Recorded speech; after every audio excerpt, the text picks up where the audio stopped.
Hello guys, आप सबका स्वागत है आपके अपने चैनल आर ट्रेडर में। गाइस, प्रीवियस वीडियो के अंदर हम लोगों ने कुछ डिस्कशन किया था निफ्टी, बैंक निफ्टी और कुछ स्टॉक्स के ऊपर।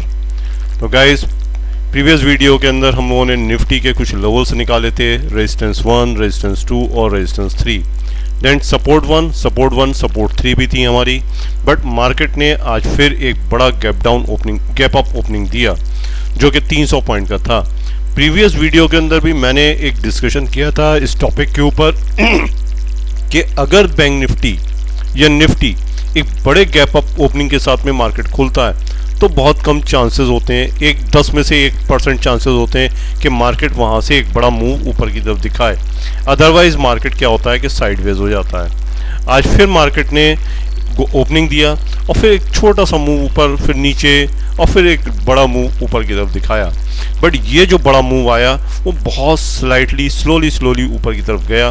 निफ्टी के अंदर तो फिर भी एक अच्छा मूव मिला, बैंक निफ्टी के अंदर थोड़ा कम मूव मिला था गाइस।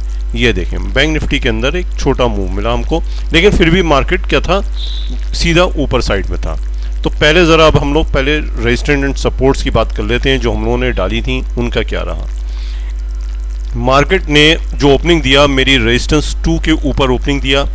रेजिस्टेंस 2 के ऊपर ओपनिंग देने के बाद विद इन 5 मिनट की कैंडल नहीं, उसने आके टच करा अपनी R2 को, मेरी यानी कि हर्डल को टच करा, सपोर्ट को, और सपोर्ट को टच करने के बाद फिर मार्केट ने एक हल्का सा मूव ऊपर की तरफ बनाया। ये जो बड़ा एक मूव बना, इसके अंदर हमने एक कॉल साइड में ट्रेड बनाई थी। देन फिर मार्केट ने ये एक मॉर्निंग स्टार टाइप की छोटी सी कैंडल बनाई, यहाँ से हमने फिर एक पुट डायरेक्शन में ट्रेड बनाई थी। अब रेजिस्टेंस 2 यानी कि सपोर्ट के ऊपर हमारी फिर से आया। इस सपोर्ट के ऊपर इसने एक बड़ा अच्छी एक हैमर कैंडल बनाई।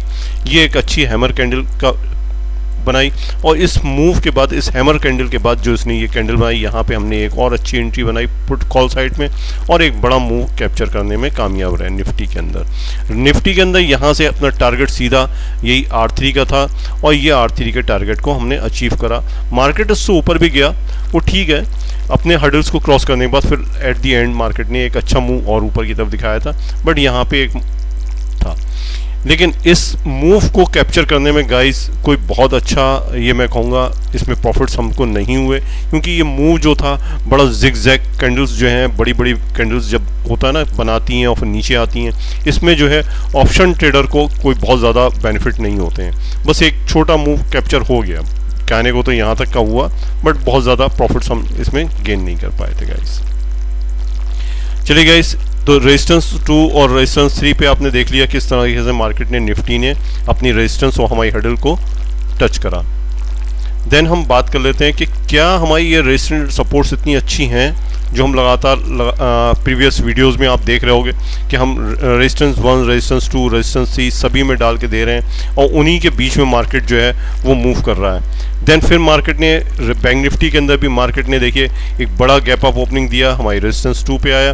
रेजिस्टेंस 2 पे आने के बाद हमारी मार्केट ने यानी कि सपोर्ट बन गया अब इसके लिए, और उसने मार्केट ने एक डाउन ट्रेंड दिखाया। हमारी रेजिस्टेंस यानी कि जो हर्डल हमारी पड़ी हुई थी R1, इस हर्डल को हमारे टच करा, यहीं पर उसने एक हैमर कैंडल बनाया और फिर वहाँ से मार्केट ने एक बड़ा मूव R2 के फॉर्म में ऊपर की तरफ दिखाया। R2 को क्रॉस करने के बाद मार्केट फिर और ऊपर साइड में अप ट्रेंड बनाया। मैंने गाइस कल भी आप लोगों से एक जिक्र करा था कि अगर इसने R2 को मेरी ब्रेक करा तो एक बड़ा मूव ऊपर की तरफ आ सकता है। लेकिन गाइस, मैं बराबर मार्केट के अंदर एक चीज़ देख रहा हूँ कि मार्केट एक गैप अप ओपनिंग देता है और उसके बाद में वो काफ़ी समय तक फिर साइडवेज टाइप का हो जाता है, जिसके अंदर प्रॉफिट अर्न करना नो डाउट टफ जॉब हो जाती हैं। छोटी छोटी हर्डल के साथ में, छोटे छोटे स्टॉप लॉसेस के साथ में आप छोटी टारगेट्स अचीव कर लेते हो। बस ये है कि हाँ, हो गया, हमने प्रॉफिट कर लिया और अर्निंग कर ली छोटी मोटी। खैर, बट है क्या, रेजिस्टेंस एंड सपोर्ट्स के बीच में ट्रेड जब बने, इनको ब्रेकआउट करे, तब आप अपनी एक अच्छी ट्रेड बनाया करो। गाइस, मैंने कुछ अपनी रेजिस्टेंस एंड सपोर्ट्स फिल लगा रखी हैं, ये R1, R2, S1, S2, S3 और देन अपनी R3। मार्केट जो है, एक चीज़ और है गाइस, बैंक निफ्टी और निफ्टी कई दिन से गैप अप ओपनिंग दे रहे हैं और गैप अप ओपनिंग देने के बाद फिर वो साइडवेज हो जाते हैं या एक छोटा सा मूव अप साइड का दिखा देते हैं। कॉल साइड में जो भी आप ट्रेड बनाएं गाइस, थोड़ा सा ध्यान रख के बनाना होगा, एक छोटे स्टॉप लॉस के साथ में बनाना होगा, और जैसी टारगेट्स जितने भी मिल रहे हों उन अचीव करते हुए देन फिर आप बार बार एंट्री भले ही चाहे बना लो, लेकिन स्टॉप लॉसेस और टारगेट्स को अपने ध्यान में रख के आप लोग बनाते रहना। चलिए गाइस, पहले हम ज़रा निफ्टी के ऊपर देख लेते हैं कि निफ्टी के अंदर हमारी कल के लिए रेजिस्टेंस एंड सपोर्ट्स क्या रहेंगी। गाइस, कल मार्केट गैप अप ओपनिंग जैसे देने के चांसेस ज़रा कम ही होंगे। हो सकता है कि मेरी रेजिस्टेंस 1 के ऊपर ही यहाँ पे ओपनिंग दे दे, और यहाँ से ओपनिंग देने के बाद अगर मार्केट मूव ऊपर बनाता है तो हम R2 के लिए निफ्टी के अंदर एक ट्रेड बनाएंगे। सेकंड पार्ट ये हो सकता है कि यहाँ पे ओपनिंग थोड़ी सी ऊपर आ जाए, और ऊपर ओपनिंग आने के बाद फिर मार्केट थोड़ा सा एक डाउन ट्रेंड का बना लेता है सीन, तो हम यहाँ पे डाउन ट्रेंड में ट्रेड बना लेंगे गाइस। मार्केट के जो प्लस मैं उम्मीद कर रहा हूँ कि मार्केट यहाँ से मे बी पॉसिबल थोड़ा सा अपसाइड का मूव ही ऊपर की तरफ बनाएगा गाइस, और हमको यहाँ पे रेजिस्टेंस 2 और रेजिस्टेंस 3 को टच करती हुई निफ्टी मे बी पॉसिबल दिख सकती है। अब ये निफ्टी की रेजिस्टेंस एंड सपोर्ट्स हैं क्या, ये अगर आप लोग नोट करना चाहो तो गाइस नोट सकते हो। 19,000 अपनी R1 है, यानी कि रेजिस्टेंस 1 है हमारी 19,428, रेजिस्टेंस 2 है मेरी 19,503, और रेजिस्टेंस 3 है 19,616। ये रेजिस्टेंस 2 मेरी काफ़ी इंपॉर्टेंट है कि गाइस अगर इसका ब्रेकआउट आया तो एक बड़ा मूव निफ्टी के अंदर देखने को मिलेगा गाइस। सेम अपनी S1 यानी कि सपोर्ट 19,368 के ऊपर, 19,309 के ऊपर, और S3 अपनी 19,242 के ऊपर। ये हमारी सपोर्ट रहेंगी निफ्टी की गाइस। अब देख लेते हैं बैंक निफ्टी के ऊपर। बैंक निफ्टी भी अपनी जो है रेजिस्टेंस 1 के करीब में बंद हुई है, और जहां तक है मुझे कि मार्केट जो है गैप अप ओपनिंग देगा रेजिस्टेंस 1 के आसपास ही, और अगर इसने गैप अप ओपनिंग रेजिस्टेंस 1 के आसपास दी तो एक बड़ा मूव मुझे देखने को मिलेगा यहाँ पे रेजिस्टेंस 2 के लिए, और एक अच्छा कॉल साइड में मूव मिल सकता है हमको, और हम बनाएंगे भी कल सर एक अच्छी कॉल मार्केट के अंदर। मार्केट अगर थोड़ा सा भी अपसाइड अगर ओपन होने के बाद, मार्केट अगर छोटा सा अपसाइड होने के बाद और मार्केट यहाँ से मूव दिखाता है नीचे की तरफ, तो हम रेजिस्टेंस 1 को जब ब्रेक करके मार्केट एक बार को नीचे चलेगा तभी हम पुट साइड में एंट्री बना लेंगे गाइस। ठीक है गाइस, तो इसमें भी हम लोग देख लेते हैं कि हमारी रेजिस्टेंस 1, रेजिस्टेंस 2 और रेजिस्टेंस 3 क्या क्या है। रेजिस्टेंस 1 गाइस इसमें रहेगी हमारी 43,645, 43,645। रेजिस्टेंस 2 रहेगी 43,801, और रेजिस्टेंस 3 रहेगी 44,026, 44,026। देन सपोर्ट की अगर मैं बात कर लूँ गाइस, तो सपोर्ट अपनी रहेगी 43,534। देन सेकंड सपोर्ट रहेगी अपनी 43,409, और थर्ड सपोर्ट रहेगी 43,254। ये गाइस जो मेरी रेजिस्टेंट सपोर्ट्स हैं, आप इतने दिन से देख ही रहोगे, ये बड़ी इंपॉर्टेंट रेजिस्टेंट एंड सपोर्ट्स हैं। आप अपने सिस्टम पे लगा लिया करिए और इन्हीं के अंदर अपनी ट्रेड्स बनाइए। बहुत अच्छे प्रॉफिट्स अर्न करेंगे गाइस हम लोग कल। चलिए गाइस, कुछ अपने स्टॉक्स के ऊपर बात कर लेते हैं। कल हम लोगों ने कुछ स्टॉक्स के ऊपर आपके साथ डिस्कस किया था, क्या उन स्टॉक्स ने हमें कुछ प्रॉफिट दिया। गाइस, जैसा कि मैंने रिलायंस के बारे में कहा था कि मार्केट यहाँ पे ओपनिंग देने के बाद मार्केट के लिए यह एक प्रॉफिट मिले सकते हैं हम यहाँ से यहाँ तक का, और अगर इस मेरी हर्डल को ब्रेक किया तो फिर एक और बड़ा प्रॉफिट दे सकते हैं। आज मार्केट ने यहाँ से यहाँ तक का एक अच्छा मूव दिखा दिया गाइस। चलिए नेक्स्ट डे के लिए हम बात कर लेते हैं। रिलायंस कल अगर मेरा 2340 को ब्रेक करके मार्केट ऊपर के लिए मूव करेगा तो मैं 2340 के ऊपर एक छोटी एंट्री बनाऊंगा 5-10 पॉइंट के स्टॉप लॉस के साथ में। 10 पॉइंट के स्टॉप लॉस के साथ में यहाँ पे 2340 के ब्रेकआउट के ऊपर मैं रिलायंस के अंदर एंट्री बनाऊंगा। रिलायंस में एंट्री बनाने का मतलब गाइज यहाँ पे ये है कि मैं कैश में और कॉल पुट में एंट्री बनाई, यानी ऑप्शंस में मैं एंट्री बना सकता हूँ। यानी कॉल मैं अगर बाय करूँगा 2340 के ऊपर अगर मार्केट निकलेगा, स्ट्राइक प्राइस आपका अपना रहेगा गाइस। देन एक और मैं स्टॉक पे आपसे बात करना चाहूँगा एशर मोटर्स के ऊपर।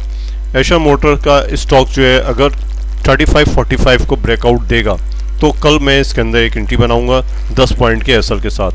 इसका अगर मेरा ब्रेकआउट आता है तो मैं 10 पॉइंट के एसएल के साथ पे अंदर इसके अंदर एंट्री बनाऊंगा गाइस। देन मैं अब कल से आज जो है अपने पुराने जितने भी अपने स्टॉक्स हैं उनके ऊपर हम लोग देख लेते हैं कि वो मार्केट के अंदर क्या मूव दिखा रहे हैं, जिनके अंदर हमारी होल्डिंग्स चल रही हैं। जैसे कि हमारा NMDC, सॉरी ONGC। ONGC हमने 1990 पे बाय करने के लिए रिकमेंड लिया था हमने कि यहाँ पे हम बाय करेंगे ब्रेकआउट के ऊपर, और यहाँ से हमारा टारगेट जो रहेगा 93 का। आज इसने हमारे 93 के टारगेट को टच कर लिया गाइस। ठीक है जी, आज ही इसने ब्रेकआउट दिया और ब्रेकआउट देने के बाद 93 के टारगेट को टच कर लिया। अब 93 के ऊपर मैं फिर से एक इसके अंदर एंट्री बनाऊंगा, और यहाँ पे कल इंटरडे के अंदर मैं एंट्री बनाऊंगा इसके अंदर 93 के ऊपर ही, और इन 93 से 1-2 पॉइंट का नीचे का एसएल बना लूंगा। कोल इंडिया गाइस, जैसा कि कल भी हम बात कर रहे थे, कोल इंडिया 313 को ब्रेक करके मार्केट ऊपर की तरफ मूव कर सकता है। इसने आज एक बड़ा मूव दिखाया, 313 पे ब्रेकआउट दिया और वहां से 319 तक का एक इसने अच्छा मूव दिखाया हमको गाइस। बात कर लेते हैं सर सबसे स्ट्रॉन्ग स्टॉक के ऊपर, पावर ग्रिड के ऊपर, जिसको हमने 202 पे बाय करने के लिए लिया था कि मैं इसके अंदर 202 पे एंट्री बनाऊंगा गाइस, और 202 पे इसने एंट्री बनाने के बाद अभी तक 208 तक का एक अच्छा मूव दिखा चुका है मुझको। और जिस दिन हमने इसके अंदर इसमें ब्रेकआउट आया था उसके दूसरे दिन ही इसके अंदर नीचे मार्केट ने मूव करा था, बट इसने मेरे एसएल को टच नहीं करा था। 2 पॉइंट के एसएल के साथ में इसके अंदर हमने एंट्री बनाई थी और 208 का मूव दिखा चुका है अभी तक। बात कर लेते हैं एक बहुत अच्छे स्टॉक और NTPC के ऊपर। ये हमने ब्रेकआउट के ऊपर बाय करने के लिए लिया था, इसका ब्रेकआउट गाइस मिस हो गया इसके अंदर से। चलिए फिर से छोड़ देता हूं मैं आपको बताने के लिए, कोई फायदा नहीं है ऐसे बताने से। ये 638 के ऊपर हमारी इसके अंदर मैंने एंट्री बनाई थी, और 638 से अभी तक इसने 656 का एक हाई दिखा दिया। अभी भी इसमें होल्डिंग चल रही है, 651 पे है गाइज। अगर आपने इसके अंदर एंट्री बनाई है गाइज तो थोड़े से स्टॉप लॉस के साथ में, यानी कि 50 रुपीज़ का स्टॉप लॉस, सॉरी 650 का स्टॉप लॉस लगा के आप इसके अंदर एंट्री बनाए रखें। एक और बहुत अच्छा स्टॉक BPCL, जिसके अंदर बहुत अच्छे प्रॉफिट्स मैं गेन कर रहा हूँ। इसका ब्रेकआउट 349 पे हमने लिया था, पहले तो 30 तारीख को 31 को ब्रेक था हमको, वहाँ से इसने 359 तक का मूव दिखाया। 359 के ऊपर फिर इसने एक हमने एंट्री मारी, सेकंड एंट्री, और अभी तक ये 368 तक का मूव दिखा चुका है गाइस। यहाँ पे अभी भी जो चल रहा है वो 366 से चल रहा है, और इसमें 364 का स्टॉप लॉस लगा के इसके अंदर वेट एंड वॉच कर रहे हैं गाइस। अगर आपको भी इसके अंदर एक फ्रेश एंट्री बनानी है गाइस तो 367 के ऊपर आप एक फ्रेश एंट्री बना सकते हो गाइस इसके अंदर 364 के स्टॉप लॉस के साथ में। बात कर लेते हैं हम एक और अच्छे स्टॉक के ऊपर, आइडिया के ऊपर। 1360 के ऊपर, 13 रुपये 60 पैसे के ऊपर इसमें हमने एंट्री बनाई थी, जिसने हमको एक अच्छा मूव दिखाया था, लेकिन वहां से अब इसने थोड़ा सा मूव नीचे की तरफ बना दिया है। इसके अंदर हमारी एंट्री चल रही है। अगर कल गाइज इसने मेरा थोड़ा सा स्टॉप लॉस को लिया तो 13 रुपये का मैं स्टॉप लॉस के साथ में इसमें एंट्री बना के बैठा हुआ हूँ। अगर ये मूव नीचे आ गया तो कोई बात नहीं, मेरा स्टॉप लॉस कट जाएगा, अदरवाइज मैं इसके अंदर एंट्री बनी रहेगी। एक और अच्छा स्टॉक सर मेरा है CDSL। ये हमने 1504 के ऊपर, इसके अंदर 1524 के ऊपर इसमें हमने एंट्री बनाई थी। 1512 का हमारा स्टॉप लॉस था, 144 पॉइंट का हमने इसमें प्रॉफिट लिया था। देन फिर से ये मार्केट नीचे आया, और मार्केट नीचे आने के बाद फिर से मेरी इसी हर्डल को ब्रेक करा। मैंने उस दिन भी बोला था कि जब इसको ब्रेक करेगा फिर हम अगेन एंट्री बनाएंगे। अगेन हमने एंट्री इसके अंदर बनाई, और फिर मार्केट ने एक हमको बड़ा मूव दिखाया, और अभी ये 1607 रुपये पहुँच चुका है गाइस अब तक। ठीक है, जिन लोगों ने अगर फिर से और ब्रेकआउट के ऊपर एंट्री बनाना चाहते हैं वो मेरी इस ग्रीन लाइन यानी कि जो हर्डल पड़ी हुई है 1607 के ऊपर, 1607 के ऊपर फिर से स्टॉप लॉस लगा के एंट्री बना सकते हैं। स्टॉप लॉस जो रहेगा वो 7 पॉइंट का ही लगा लें। 1600 रुपये का स्टॉप लॉस के साथ में 1607 के ऊपर आप अपनी एंट्री बना सकते हो नेक्स्ट, अगर कोई एंट्री बनाना चाहे। अदरवाइज मैं तो इसमें होल्डिंग लेके चल रहा हूँ गाइस अभी। एक और बेहतरीन स्टॉक है AMDC, जिसके अंदर हमने 79 के ऊपर ब्रेकआउट के ऊपर एंट्री लेना थी, और 76 का स्टॉप लॉस था। 79 के स्टॉप लॉस के साथ में, 76 के स्टॉप लॉस के साथ में हमने इसमें एंट्री बनाई थी, और स्टॉप लॉस को ट्रेल करते हुए चलते रहेंगे। 3 पॉइंट का स्टॉप लॉस लिया है, वही 3 पॉइंट के स्टॉप लॉस के साथ में आप इसमें अंदर एंट्री बनाए रखिए। ये मेरी एक ट्रेंड लाइन जा रही है, ये ट्रेंड लाइन ही इंपॉर्टेंट है। ये ट्रेंड लाइन ब्रेकआउट आएगा देन हम इस ट्रेड से एग्जिट हो जाएंगे, अदरवाइज हम प्रॉफिट में अभी हैं। एक और बहुत बेहतरीन स्टॉक है REC, जिसके अंदर अभी तक मुझे ब्रेकआउट के ऊपर एंट्री नहीं मिली है। 308 का ब्रेकआउट के ऊपर जैसे ही इसके अंदर निकलेगा मैं एक अच्छी एंट्री बना लूँगा गाइस। फिर नेक्स्ट और एक बढ़िया स्टॉक सर है PFC। PFC के ऊपर 260 के ऊपर इसके अंदर हमने एंट्री बनाई है गाइस। स्टॉप लॉस लगा के इसके अंदर हम वेट एंड वॉच कर रहे हैं, बट अभी इसने एक बड़ा मूव हमको दिखा दिया था, बट वहाँ से फिर इसने एक डाउन ट्रेंड ले लिया, हमने एग्जिट नहीं हुए थे 361 के साथ में, अभी भी इसके अंदर एंट्री बनाए हुए हैं गाइस। एशर मोटर के ऊपर मैं आपसे बात कर चुका हूँ, कल मैं इसके अंदर फ्रेश एंट्री बना लूँगा अगर इसने 35-45 को मेरे क्रॉस किया। 35-45 के ऊपर एंट्री बनाऊंगा और 35-35 का एसएल लगा लूँगा, यानी कि 10 पॉइंट के एसएल के साथ में। इसमें मैं हो सकता है कि कॉल ऑप्शन में बाय करूँ। यस गाइस, तो गाइस ये रहा अपना कल का टारगेट्स और ट्रेड्स। गाइस अगर आपको मेरी वीडियो अच्छी लगी हो तो प्लीज़ शेयर करिएगा, लाइक करिएगा। Thank you guys.